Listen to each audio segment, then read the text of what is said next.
Good day everyone. Today, my co-reporters and I will be discussing critical geopolitics, challenging traditional views on global power. So, first and foremost, what is critical geopolitics? So, critical geopolitics isn't just about where countries are on the map, it's about how power, ideas, and language are used to influence how we think about the world. So, critical geopolitics asks who creates the narrative, who benefits from it, and how does it affect real-world politics.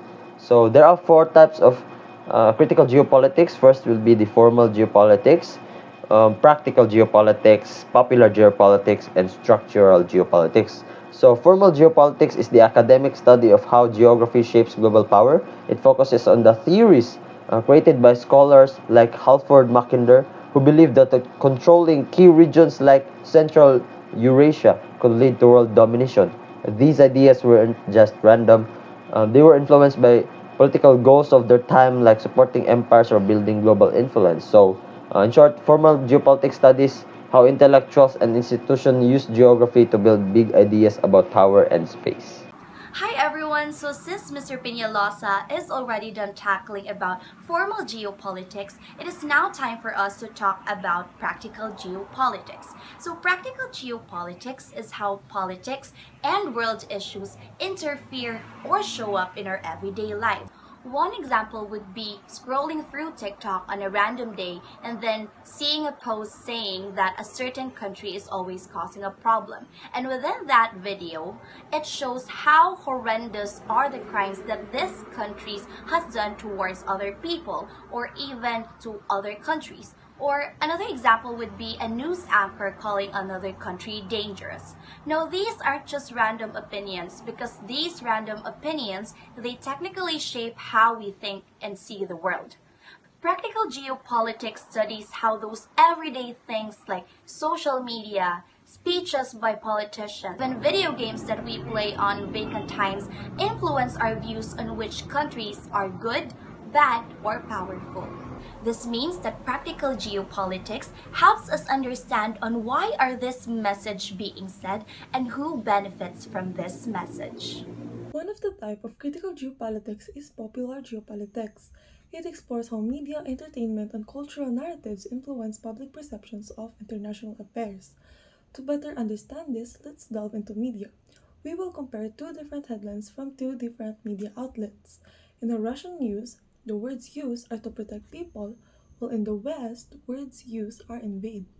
Media narratives affects the way we think or perceive an issue because the words used in the headlines affects how we react.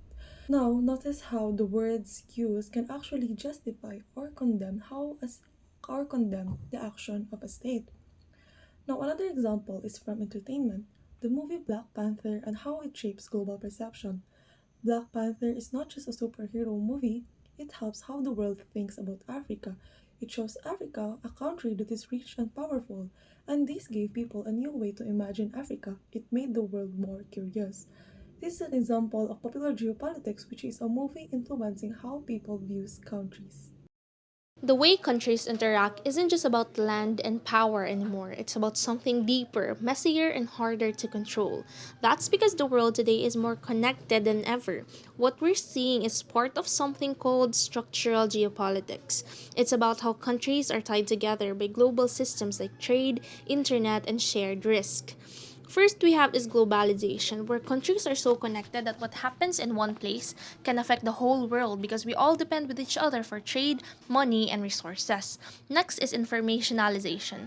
It's just a fancy word for the internet and media, connecting people across countries because information transcends national borders. And lastly, we have techno-scientific risk, like climate change and nuclear weapons. These problems are created with our own technology. We built awesome stuff like nukes, and now we're trying not to blow ourselves up with it. So, what does this all mean? Structural geopolitics teaches us that the world isn't just divided by borders anymore. It's connected, complex, and full of challenges that affects us all. Imagine a world like a giant puzzle. Each piece is a country, and the lines where the pieces meet, those are boundaries. Boundaries are more than lines on a map. They define nations, influence politics, and often cause conflict. While many borders are still disputed today, they can also be tools for peace through diplomacy. We classify boundaries in two ways. Morphological types include natural ones like rivers, geometric ones are drawn in straight lines, and cultural ones based on language or religion. Genetic types include antecedent or before settlement, subsequent, after cultural growth, superimposed, imposed by outsiders, and relic, no longer active but still visible. In short, boundaries can divide or unite us. It just all depends on how we handle them. Have you ever wondered how countries got their borders? Some are claimed over ungoverned lands and what we call eternal use, and others came from war, treaties, or colonial legacy, like the Africa's borders that kept under the uti possidetis principle. Even nature lends a hand. Rivers, deserts, and mountain ranges often serve as lines of division. But boundaries also ignite conflict. Take, for example, the West Philippine Sea and South China Sea. Their overlapping claims have triggered diplomatic standoffs and military buildups that may lead to boundary conflicts. In contrast, the European Union shows how borders can soften, fostering trade, travel, and cooperation. And with that, we can say that borders can divide, but they can also connect. In today's world, boundaries reflect more than a mark in the map, as they tell stories of power, culture, and negotiations. Thus, understanding how borders are made and why they matter helps us see why peace and conflict often begin at the edge of the map. Today, power isn't just about land, sea, air, or space. There's a new battleground: information. For centuries, people who control information like news or communication had a strong power. But with the internet, this grew into something bigger and also into something more open to every actor. The infosphere is the digital world where all our messages, videos, and data lives. It's where people share ideas, learn, and sometimes get misled. Governments and groups now fight online using cyber attacks, fake news, and data to influence people and gain power. This digital space is now seen as the fifth dimension of geopolitics, because today, who controls information can actually control reality. In today's world, the battlefield has moved beyond land and sea into cyberspace. This is where states and non-state actors now fight for power. Nation-states like the US, China, and Russia use cyberspace to spy, disrupt, and influence. Instead of tanks and bombs, they use malware, surveillance, and information to gain the upper hand. As warfare becomes more about information, the state's role is evolving, less about brute force, more about smart data. But they're not alone. Non-state actors like the activists, whistleblowers, and even terrorist groups have also entered the game. These players don't wear uniforms, but they can crash systems, leak secrets, and sway public opinion. Think of groups like Killnet or Anonymous, who aligns with ideologies and fight wars with keyboards. This rise of both state and non-state actors is reshaping the international relations. Power is no longer just about borders, it's about who controls the narrative and the network. In geopolitics, the real advantage isn't weapon, it's information.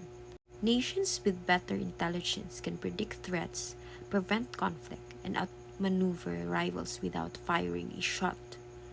Media and messaging shape public opinion, control the story, and you control perception domestically and globally. Cyberpower lets nations disrupt infrastructure, steal secrets, or influence elections silently and swiftly. In the 21st century, control of information is control of power, and in geopolitics, that changes everything. Now let's talk about the disadvantages of information power. Now, while information power is a crucial asset in modern governance, military strategy, and society, it is not without serious limitations, of course. And there are three limitations. First, many tools of information power, such as satellites, sensors, and communication systems, are highly vulnerable to attacks, disruptions, or even natural phenomena, like the electromagnetic pulses, or EMP, which can disable digital systems entirely. Now, the second one is that information is rarely ever complete or perfectly up to date, because as what Major General WGP Robinson points out, is that decisions based on outdated or partial information can be flawed, and the history reminds us that deception can further degrade the reliability of what we know or the information that we have. And then lastly, there's this connection between civilian and the shared nature of many information networks, wherein it also makes them unpredictable and difficult to control.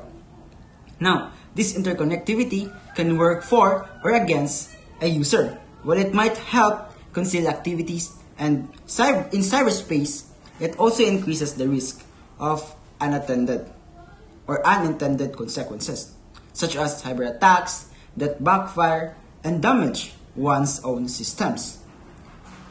Now, in essence, of course, information power can be fragile, incomplete, and even dangerous if misused, highlighting the need for caution, constant updating, and ethical responsibility in its use.